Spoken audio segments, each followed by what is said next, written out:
Alright, ladies and gentlemen, I would like to do a tech talk tip of the day.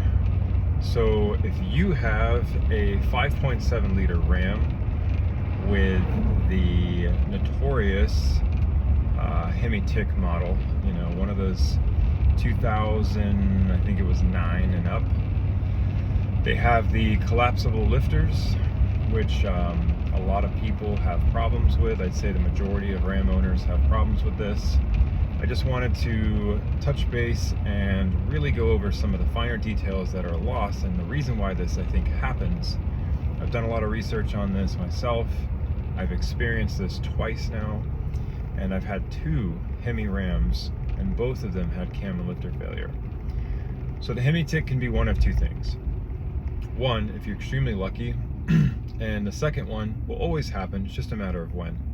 So one is around the exhaust where it meets the head. There's the exhaust is made of iron, and over time it warps and it creates a little bit of a leak there, and that's the tick that a lot of people get early on. But then over time they get this much louder tick, and or they don't get the initial tick and they just start getting another tick internally, and that is the cam and lifters wearing out, and they create a little bit of tolerance space, and bang, they just start tapping on each other. So why does this happen? Well, a couple reasons. One, you have a flexible lifter that under RPM load, you're getting little micro vibrations. There's that. And secondarily, when you're idling, you don't get very good oiling with the MDS system. And third is Ram recommends 10,000 mile oil changes. It's crazy. Don't do that. If you go in your oil change inside the computer on your dash, and you go in there to click, hey, I've done my oil change, and it gives you the new mileage, it's gonna say 10,000. That's insane. Don't do that. I don't care what anyone says, what manufacturer of an oil says, it's all nonsense, all right? At the end of the day, heat cycling any oil will quickly wear it down. Even your good high quality oil, you may be able to stretch like 4,500, maybe 5,000, but I don't recommend it. I've tested this. This is my second Ram. I've put a couple 100,000 miles on these things. What I recommend, and that's worked for me, is one, if you do have one of these Rams with a 5.7 or, you know, another MDS system, even if it's a Silverado, because they have a very similar issue,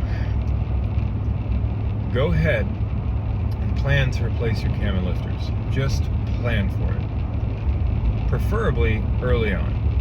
If you do that, you eliminate this problem forever, okay?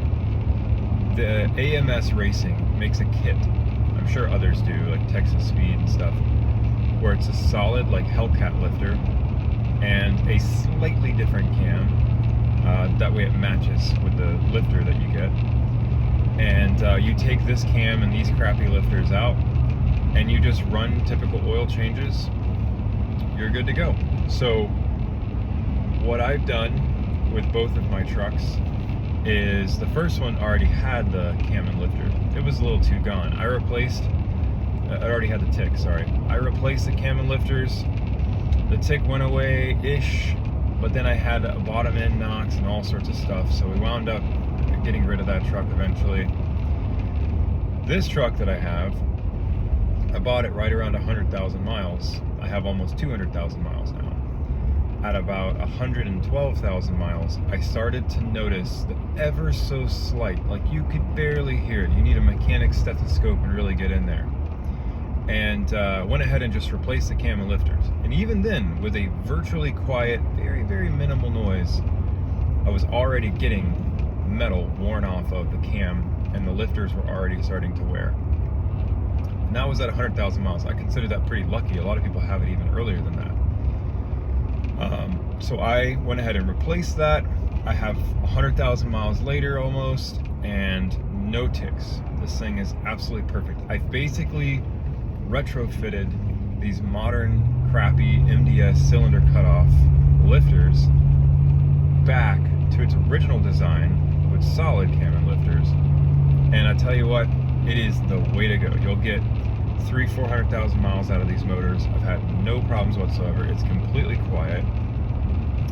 The oil change frequency, that's important. If you are not at the point where you're going to replace your cam and lifters, go ahead and use a high zinc oil.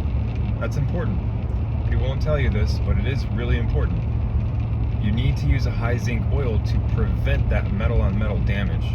Synthetic, non-synthetic, I don't think that matters as much as the zinc content. If you want to use VR1 racing oil, whatever, fine, it has high zinc in it. But if you want to use, like what I personally use, I use diesel oil, diesel engine oil. So pick a brand that you like. Most of them have really high zinc in them. And I've been running that the entirety of the life of this truck and all my other previous vehicles. I kind of think it's an amazing oil in general, just because it can be conventional, it can be synthetic, but they have really high zinc just because of the wear on those motors. So that's my tip of the day for Ram owners.